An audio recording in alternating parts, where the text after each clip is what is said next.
혹시 인타임이라는 영화를 아시나요? 이 영화에서는 시간이 돈이고 생명인 세계관을 가집니다. 발전된 미래에 인간은 죽지 않고 20세 이상부터 늙지도 않습니다. 평생 젊음을 유지하게 되는데요. 대신에 손목에 초록색 빛이 나는 타이머를 모두가 가지게 됩니다. 이 타이머의 시간이 0이 되는 순간 심장은 멈추고 사망하게 되죠. 영화 속의 사람들은 일을 하면 일당으로 돈 대신 시간을 받고, 그렇게 받은 시간들은 예를 들면 커피 5분, 스테이크 30분 등으로 교환을 할 수 있습니다. 영화를 보다 보면 자본주의와 양극화를 굉장히 디테일하게 볼 수 있는 장면들이 많습니다. 하루 차이로 커피값이 3분에서 5분으로 증가하고, 빈민층인 주인공의 동네는 하루의 시간을 벌어 하루를 살고, 반면에 부자들은 시간이 넘쳐나게 됩니다. 저는 어릴 때 이 영화를 보게 되었는데 그땐 그저 재밌는 SF 영화라고 생각했었습니다. 시간이 지나 영화를 다시 보게 된 이후에는 자본주의 속에서 살고 있는 우리들을 정말 잘 표현했다고 느끼게 되었습니다. 영화가 아닌 현실에서 우리는 일반적으로 알바나 취업하여 직장에 들어가 노동을 통한 소득을 벌게 됩니다. 이는 당연한 말이지만 조금만 생각해보면 회사에 내 시간과 에너지를 제공하고 이를 돈으로 교환하는 시스템입니다. 단순히 시간과 에너지를 제공하는 것이 아닌 힘든 출퇴근의 반복, 업무 스트레스와 직장 내 정치, 승진 스트레스 등 내가 받는 월급에는 이 수많은 피땀과 노고가 녹아있는 소중한 돈입니다. 따라서 간단하게 말하면 1시간의 시급은 1시간의 수명입니다. 주위를 둘러보면 취업을 하고 돈벌이를 시작한 지 꽤 되었지만 시간이 지나도 상황이 나아지지 않는 사람들이 있습니다. 이런 사람들을 보게 되면 공통점이 있습니다. 첫 번째는 본인의 소득 대비 너무나 과도한 지출을 합니다. 저는 이런 사람들을 보면 너무 답답한 게, 그렇게 출퇴근이 싫고 상사가 싫고 회사를 매일매일 때려치고 싶은 마음이 든다면 돈을 모아서 그 회사를 나오고도 생활을 유지할 수 있는 시스템을 만들어야 되는데, 돈이 들어오는 족족 고가의 오마카세나 과도한 인터넷 쇼핑, 명품 쇼핑을 즐깁니다.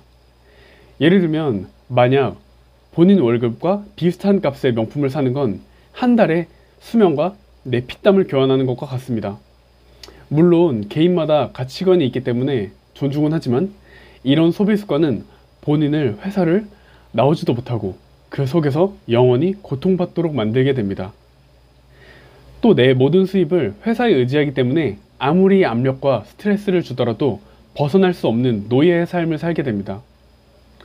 뒤집어 생각해보면 그렇게 고통받는다 해도 회사를 다니고 돈벌이를 하고 있다는 건 또 축복일 수 있습니다. 외부 충격으로 회사에서 나오게 된다면 더 큰 지옥이 펼쳐지게 되기 때문입니다. 두 번째는 금융 지식이 부족하여 돈이 계속 사라지기 때문입니다.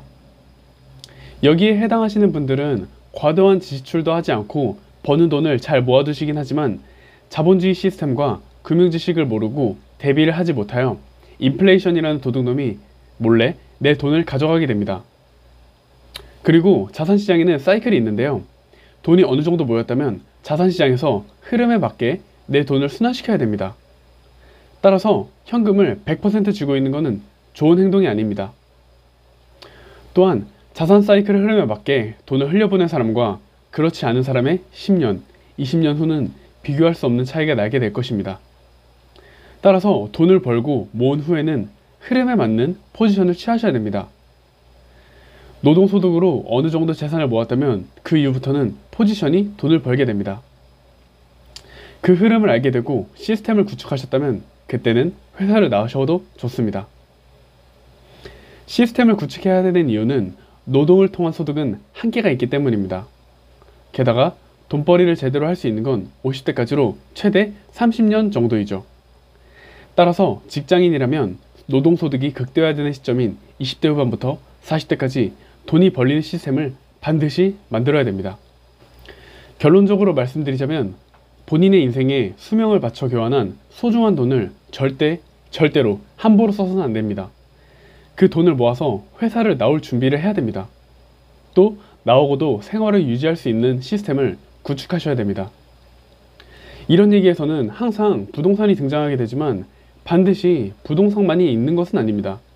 주식으로 시스템을 만들 수도 있는 것이고, 자영업을 하거나 개인 사업을 하여 시스템을 만들 수도 있겠죠. 제 개인적으로 추천드리는 것은 돈이 어느 정도 있다면 주식과 부동산에 투자하는 것도 좋은 방법일 수는 있습니다.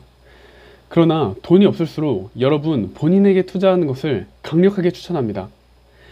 각자 개인마다 가진 잠재력은 무궁무진합니다. 따라서 본인이 가진 능력과 재능이 있다면 그걸 개발해서 사업화하거나 시스템을 만드는 게 가장 수익률과 기회비용, 시간 측면에서도 어떤 것과도 비교 불가합니다. 따라서 다시 말씀드리지만 종잣돈이 없을수록 본인에게 투자하셔야 됩니다. 영상 봐주셔서 감사합니다.